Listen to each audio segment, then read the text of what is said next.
tengan muy buenos días. En esta jornada continuaremos con lo que es la temática de los tratados ratificados por El Salvador en materia de protección de la niñez. En esta ocasión hablaremos sobre lo que es la protección de la niñez, pero el escenario nacional. Y dice que la historia de nuestro país, como la mayoría de países en la región latinoamericana, ha atravesado por diversos periodos y transformaciones que han marcado la situación social actual. A diferencia de Europa y de otros países de la región del sur, nuestro país, en vía de desarrollo en la década de los 30, en el siglo XX, apenas empezaba con una historia conocida como fueron las dictaduras militares. En esta etapa de la violación de derechos, tras el golpe de Estado al gobierno de Arturo Araujo, el general Maximiliano Hernández asumió el poder en 1931, dando con ello inicio a la época de las dictaduras militares en El Salvador. Y durante este periodo los derechos humanos estaban en segundo plano, ya que predominaban los intereses económicos en pro del desarrollo productivo del país a causa de la crisis económica que había a nivel mundial, lo cual se reflejaba en las cartas magnas que regían en esa época, en la que se establecieron de manera general claramente derechos y garantías que no eran desarrollados en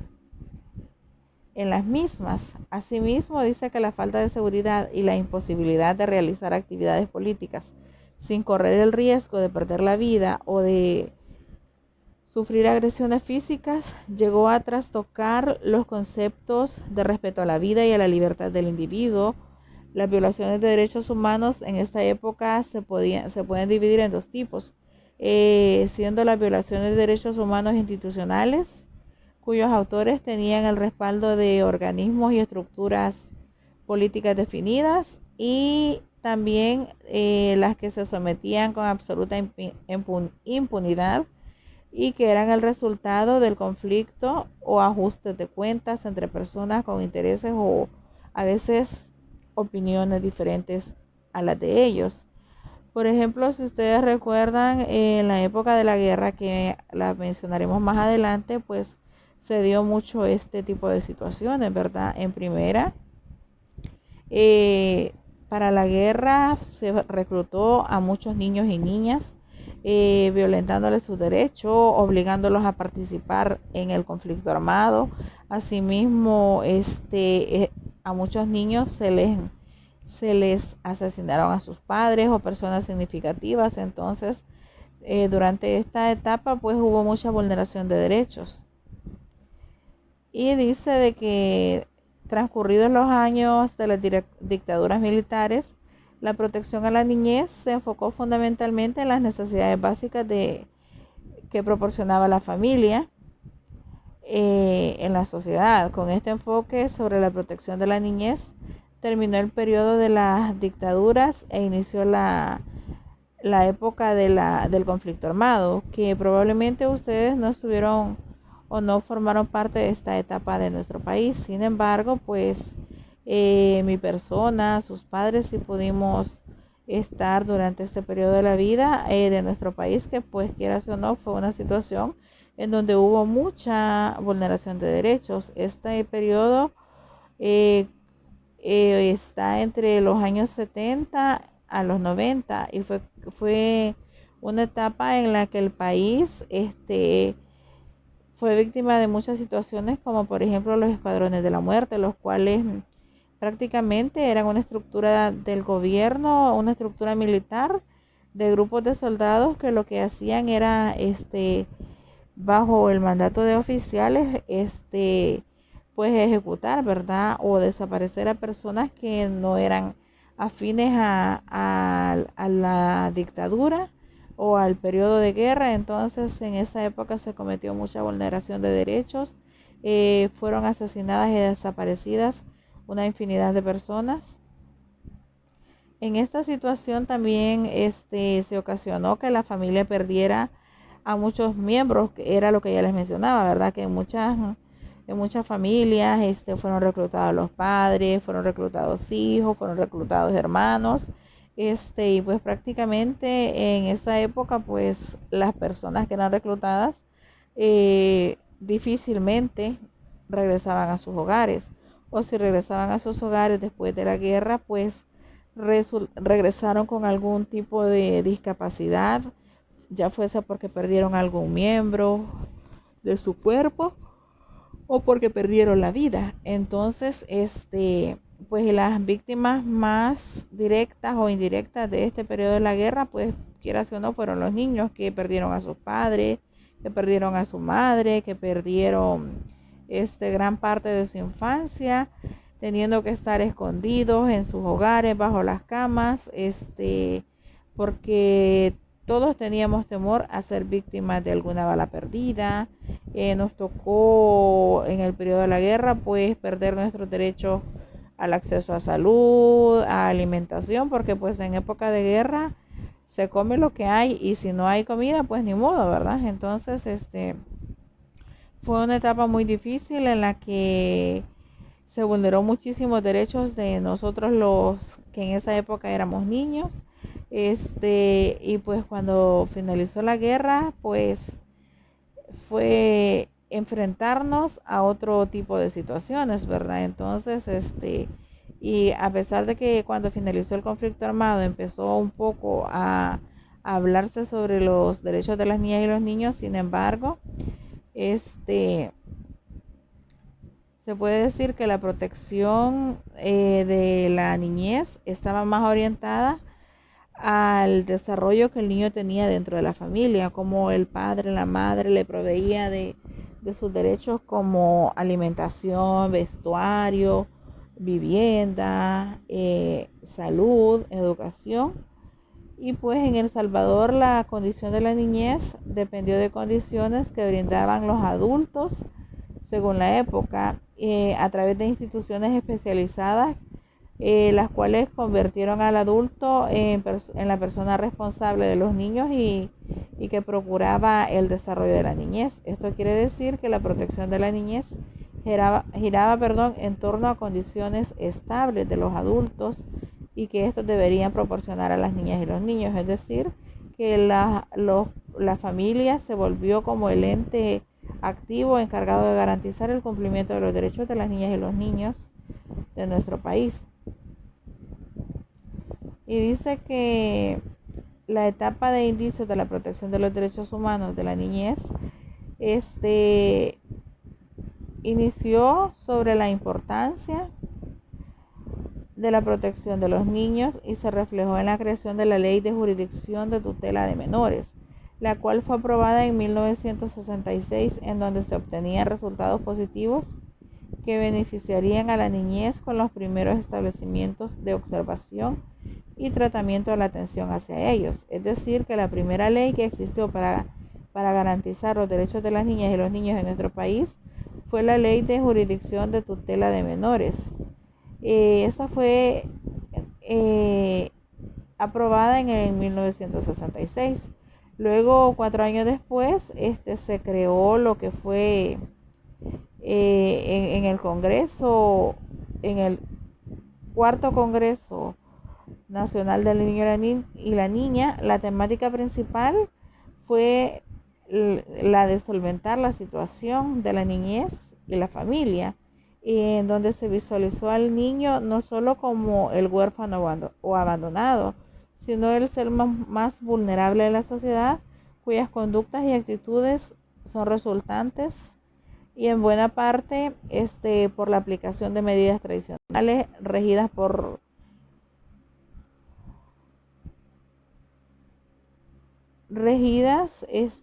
con un poco de limitancia en cuanto a la cobertura, ¿verdad?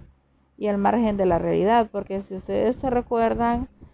no sé si han escuchado que sus padres cuentan cómo fue el tipo de crianza de ellos. Entonces,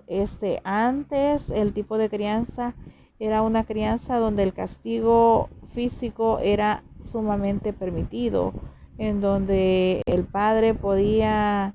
malmatar a su hijo con lo que encontrase por delante, pero como era el encargado de garantizar sus derechos y era el participante activo en la crianza y garantía del cumplimiento de los derechos de las niñas y niños, pues entonces se cometían muchas vulneraciones. Y pues quieras o no, en esta época se podría decir que en este congreso se hacía ver como que el niño era abandonado, era vulnerable, como que por eso le vamos a tener lástima y le vamos a garantizar sus derechos. Sin embargo, pues a medida fue transcurriendo el tiempo, pues se dejó de ver al niño como el huérfano o el abandonado y vulnerable, y se le empezó, ¿verdad?, a ver como ya como un niño sujeto y no objeto de derechos. Y dice que hacia la década de los 80 se formó una institución con el fin de readaptar a los jóvenes dentro de la sociedad, la cual fue la Dirección General de Protección de Menores. Dice que los niños que se pensaban en readaptar eran los mismos que estaban siendo víctimas de hechos violentos y que fueron arrebatados de su seno familiar en forma de abandono o que quedaron huérfanos por el asesinato de sus padres y madres mientras duró el conflicto armado, y se creó con el objetivo en el cual la institución proporcionara de manera general una protección para las niñas y niños que se vieron afectados en gran medida. Y transcurrido el tiempo en el país, con el inicio de la década de los años 90, exactamente en la fecha del 10 de julio de 1990, El Salvador se sumó a la lista de países de Latinoamérica que ratificó la Convención sobre los Derechos del Niño. Y dicha convención une esfuerzos de instrumentos internacionales reconocidos que protege a la niñez, y ratifica dicha convención los estados en la que se adhieren a sus legislaciones internas y deben enfocarse en asegurar que se garantice la protección de la niñez a través de las instituciones orientadas a este rubro. Esta primera institución que se creó para readaptar a los jóvenes prácticamente es lo que conocemos hoy en día como el ISNA, solamente que a medida ha ido avanzando el tiempo, pues se le han ido asignando diversos nombres, ¿verdad? El objetivo de esta institución, como se mencionaba anteriormente, era el de readaptar a aquellos niños que eran víctimas de violencia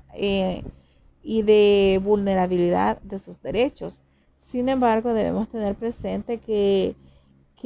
el hecho de que un niño sea retirado de su seno familiar y sea llevado a una institución como el ISNA, que prácticamente son como orfanatos o instituciones donde los niños permanecen desde la edad que los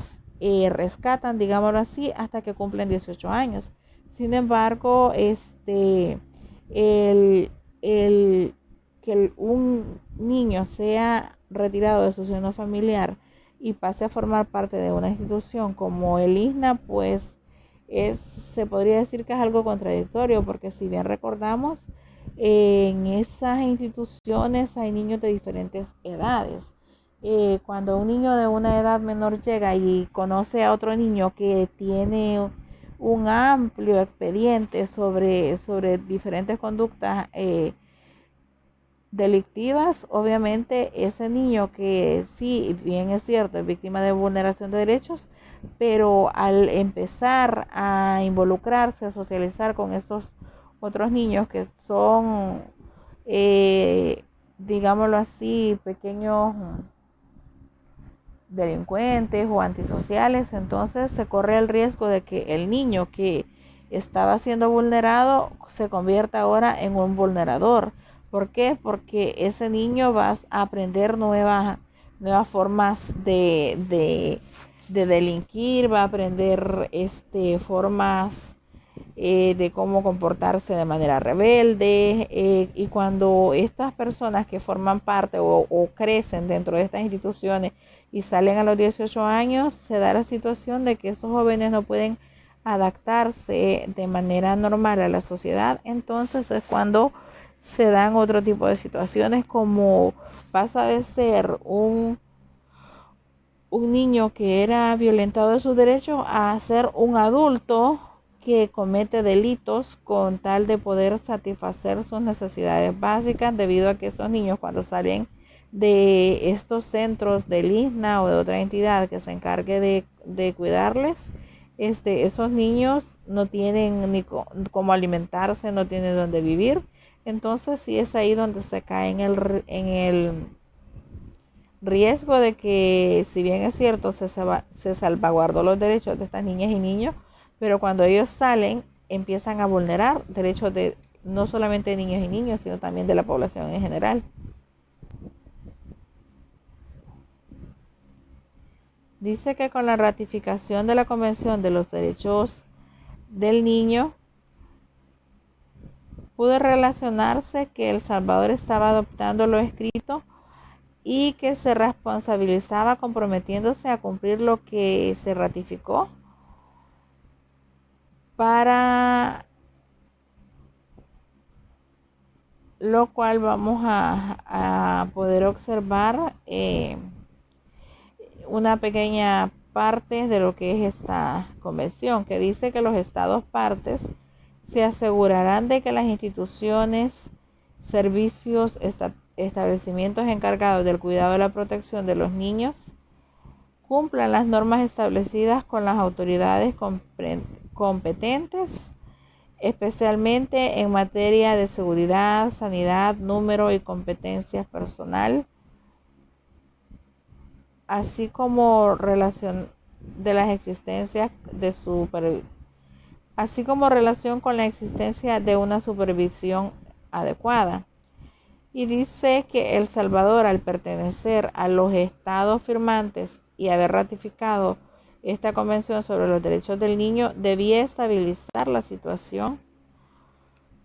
del país para dar cumplimiento a dicha convención. Es por eso que 2 años después se generó un acontecimiento importante. Tras 12 años de conflicto armado, se firmó lo que fue la Carta de los Acuerdos de Paz, ¿verdad? En el año de 1992. Y en ella surgieron grandes cambios, entre los cuales se propuso el renombrar las instituciones o lugares que daban bienestar integral a los niños. Es decir, que esta institución tutelar de menores pasó a ser lo que hoy conocemos como el Instituto Salvadoreño de Protección de la Niñez. Entonces,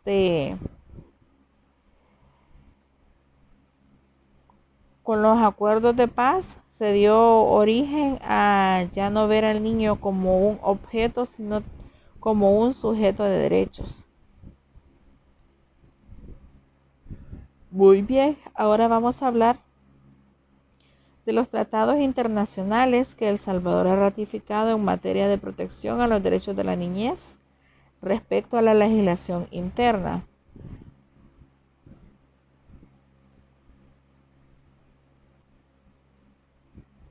El primero de ellos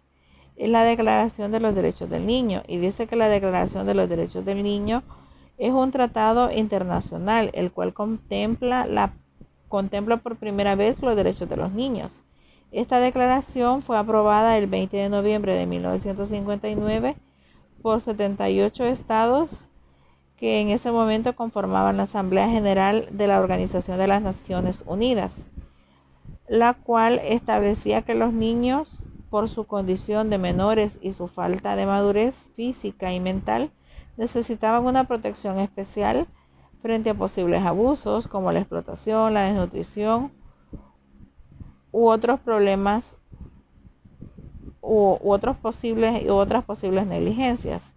Además, reconoce al niño y a la niña como ser humano capaz de desarrollarse física, mental, social, moral y espiritualmente con libertad y dignidad. Es decir, que la Declaración de los Derechos Humanos lo que establece es garantizar, ¿verdad? Los derechos de las niñas y los niños, y pues reconocer que estos tienen derechos humanos, y los cuales están relacionados con con el desarrollo del área física, mental, social, moral, espiritual, de manera libre y con dignidad.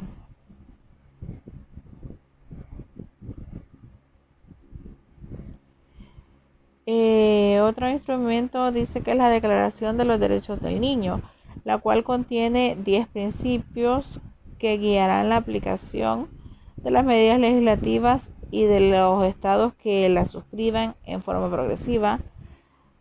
para el reconocimiento de los derechos del niño. Y los principios que quedaron plasmados en la declaración son 10, de los cuales vamos a citar ahorita los que están íntimamente relacionados o que tienen mayor relevancia en relación a lo de la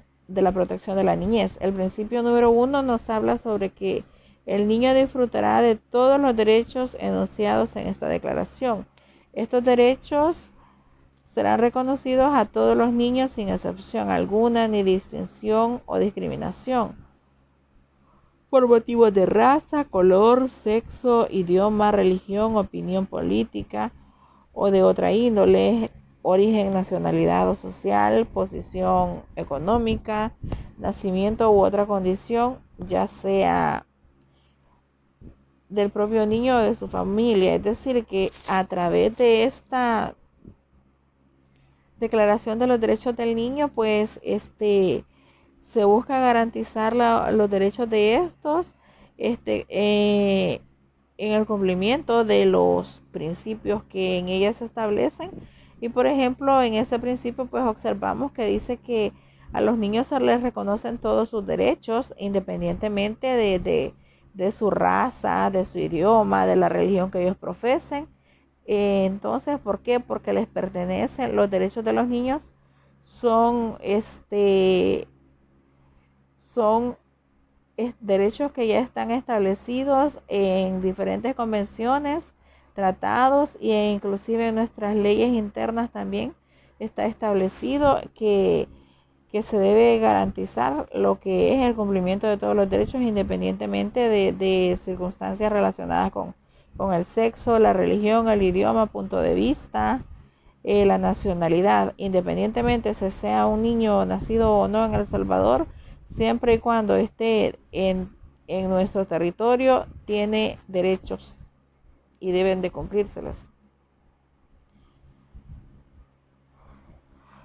El principio número 2 dice que el niño gozará de una protección especial y dispondrá de oportunidades y servicios dispensados, todo ello por la ley y otros medios para que pueda desarrollarse física, mental, moral, espiritual y socialmente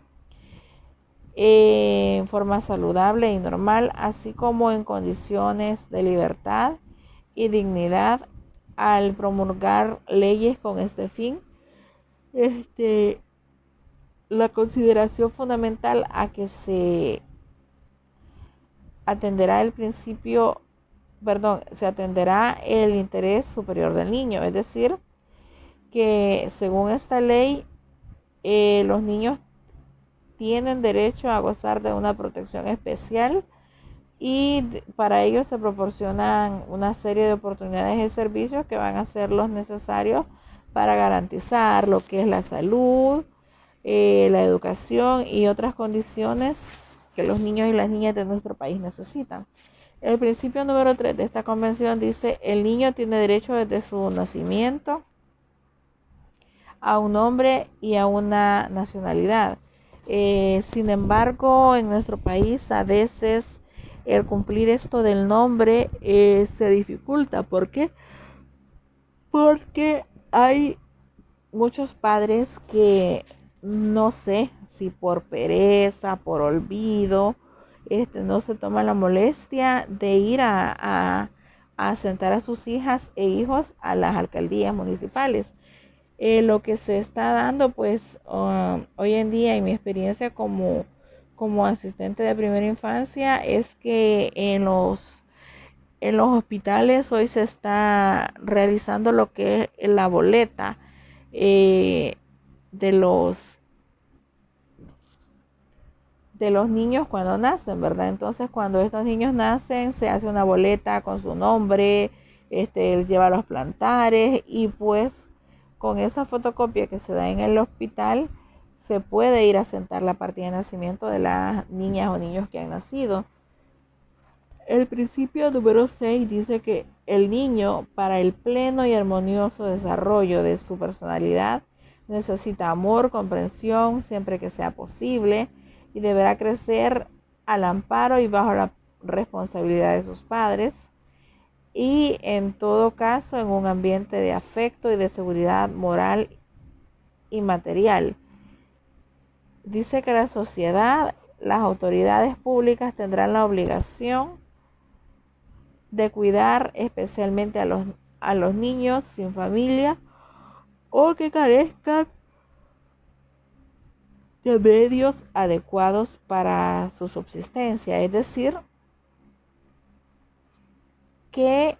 el principio número 6 nos habla a nosotros sobre el hecho de que los niños dentro de su seno familiar tienen que recibir amor, comprensión, cariño, transmisión de valores